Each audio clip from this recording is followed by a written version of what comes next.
Discrimination तो इंसान करते हैं, डिस्क्रिमिनेशन तो सोशल मीडिया के प्रोडक्ट्स करते हैं, भगवान नहीं। आप अच्छे हो तो भी भगवान आपसे प्यार करता है, आप बुरे हो तो भी भगवान आपसे प्यार करता है, आप पुलिस हो तो भी भगवान आपसे प्यार करता है, आप चोर हो तो भी भगवान आपसे प्यार करता है। हाँ, उसका पाप लगता है, दैट इज़ अनदर स्टोरी। लेकिन आप स्ट्रेट हो तो भी भगवान आपसे प्यार करता है, आप गे हो तो भी भगवान आपसे, मैं इनफैक्ट कहूँगा कि डबल प्यार करता है। Subscribe to my YouTube channel Awaken with Sagar and don't forget to hit the bell icon to receive the latest updates. Double प्यार करता है भगवान गे लोगों से। ऐसे मैंने क्यों कहा? क्योंकि हम लोग ऑलरेडी लव डिप्राइव्ड हैं। मुझे कितने सारे दिनों से या सालों से कहूँगा हग नहीं मिला है किसी से, और मांगे हुए हग में मज़ा थोड़ी होता है, इज़न्ट इट? हाँ, बहुत सारे मैरिड लोग हैं जो मुझे हग करना चाहते हैं, सिर्फ हग ही नहीं बहुत कुछ करना चाहते हैं, लेकिन वही तो एक बहुत बड़ा प्रॉब्लम है जो सेम सेक्स मैरिज लीगलाइज होने से सॉल्व हो जाएगा, इज़न्ट इट? यूएस में पहले सेम सेक्स कपल्स जो शादियां करते थे उनका परसेंटेज था सिर्फ 7.9%।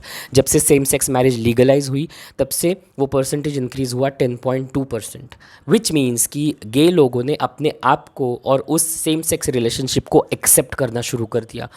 तो वही चीज़ लीगलाइजेशन हमारी कंट्री में होती है तो उससे सबसे बड़ी इम्प्रूवमेंट यही होगी कि प्रेशर की वजह से जो गे लड़के लड़कियों से शादी कर देते हैं वो चीज़ बंद हो जाएगी। क्योंकि एक हमारी मेंटालिटी होती है, माइंडसेट होता है, which is true to a great extent, कि कोई चीज़ अगर लीगल नहीं है तो मतलब वो चीज़ गलत है।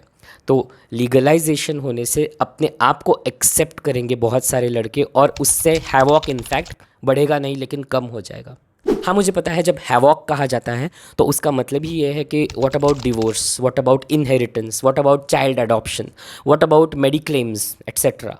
लीगल चीज़ों का अंडरस्टैंडिंग मुझे ऑलमोस्ट ज़ीरो है, लेकिन वो अमेंडमेंट्स हो या वो ट्वीक्स हो या मॉडिफिकेशंस हो वो ज़रूर की जा सकती है gradually over a period of time. लेकिन 2021 में एक सर्वे हुआ था जिसमें ये पता चला था कि 17% इंडियन लोग स्ट्रेट नहीं है, which is a very big. India का पॉपुलेशन ही इतना है, उसका 17% छोटा नंबर नहीं है, बहुत बड़ा नंबर है। सो लीगलाइजेशन होने से ये सारा कन्फ्यूजन जो है और स्पेशली यूथ की लाइफ्स में जो एक इनस्टेबिलिटी है वो चली जाएगी और उनकी लाइफ में स्टेबिलिटी आ जाएगी फॉर श्योर। लेकिन हमारी प्रायोरिटी स्टेबिलिटी कभी होती ही नहीं है, हमारी प्रायोरिटी हैप्पीनेस कभी होती ही नहीं है। हमारी प्रायोरिटी क्या होती है? पॉर्न देखना, सेक्स करना, रील्स देखना और ज़िंदगी बर्बाद कर देना, वेस्ट कर देना। इट इज़ वेरी इंपॉर्टेंट कि सही चीज़ों को सही एंगल से ही देखें। अब होमोसेक्सुअलिटी को हम रिलीजियस एंगल देख के गलत कहते हैं, लेकिन ये भी समझना ज़रूरी है कि रिलीजन जो पास ऑन होते आया है generation to generation over thousands of years, उससे रिलेटेड जो भी बातें हैं वो भी मॉडिफाई होती आई है over a period of time. Homosexuality religious angle से देखो तो गलत एज सच नहीं है, हिस्ट्री में उस चीज़ के प्रूफ्स और एविडेंसेस कई सारे हैं। किसी को मैंने यूट्यूब पर ही देखा था, स्टेज पर कह रहे थे कि सेक्सुअल एन्जॉयमेंट करने को आप ऑपोजिट सेक्स या हेट्रोसेक्सुअल मैरिज से कंपैरिजन नहीं कर सकते, लेकिन सेक्सुअल प्लेजर के लिए या सेक्सुअल एन्जॉयमेंट के लिए शादी करने की ज़रूरत ही नहीं होती। आप स्ट्रेट हो या गे हो, इज़न्ट इट? सिर्फ होटल बुक करके जाओ, वहाँ पे जो करना है करो। इनफैक्ट कई सारे वेबसाइट्स पर आजकल लिखा हुआ होता है ना कि are couples allowed, yes with ID proof. तो that is all that you need if that is all that you want. It is about energies, it is about feelings कि मुझे आपसे सिर्फ सेक्सुअल प्लेजर नहीं, मुझे आपसे वो केयर, वो एक अंडरस्टैंडिंग चाहिए।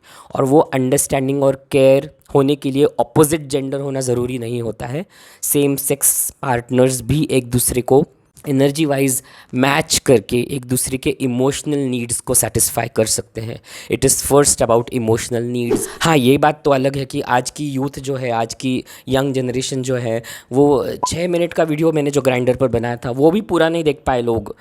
एंड तक वो ग्राफ ऐसे नीचे नीचे जाके ज़ीरो पर आ गया था, विच मीन्स कि ठहराव नहीं है, स्टेबिलिटी नहीं है। क्योंकि बहुत सारी टेक्नोलॉजी की वजह से जो मीम्स देख के अपने दिन काट रहे होते हैं वो क्या एक दूसरे का साथ निभाएंगे? दैट इज़ ऑल्सो ट्रू, लेकिन that is also true for heterosexual people, isn't it? So it is important कि हम अपने आप को स्टेबिलाइज करके, इमोशनली स्टेबिलाइज करके, इमोशनल स्टेबिलिटी के लिए पैसों की ज़रूरत नहीं होती है। इमोशनल स्टेबिलिटी के लिए अपने आप को समझना और अपने लाइफ में एक गोल बना के उस पर फोकस करना बहुत इंपॉर्टेंट होता है। वो लैकिंग है आज की यूथ में। हर एक हफ्ते में अगर मुझे इसकी ये बातें अच्छी नहीं लगी तो चलो ग्राइंडर खोल के नया पार्टनर ढूंढते हैं, ऐसे अगर आपका एटीट्यूड होगा तो that will not work anyway. लेकिन at the same time legalize होने से बहुत सारे गे लोग जो हैं, या एटलीस्ट जो लोग अपने आप को इवैल्यूएट कर रहे हैं, अपने आप को फाइंड आउट कर रहे हैं, वो क्लॉजेट से बाहर आने की हिम्मत तो करेंगे। They will have a very strong reason to come out and social havoc नहीं क्रिएट होगा। इनफैक्ट सोसाइटी में एक बहुत ब्यूटीफुल बॉन्ड क्रिएट होगा, जो एक सटल या एक इनविजिबल या एक अनस्पोकन रिस्पेक्ट जो आज मुझे मिल रही है वो वर्बल हो जाएगी, वो इनफैक्ट बहुत ओपन हो जाएगी। शादी करके भी जो लड़के मुझे अप्रोच करते हैं हुकअप के लिए, मुझे गुस्सा बहुत आता है। उससे ज़्यादा दुख होता है, लेकिन गुस्सा भी बहुत ज़्यादा आता है कि मैंने सैक्रिफाइस किया है अपनी लाइफ को।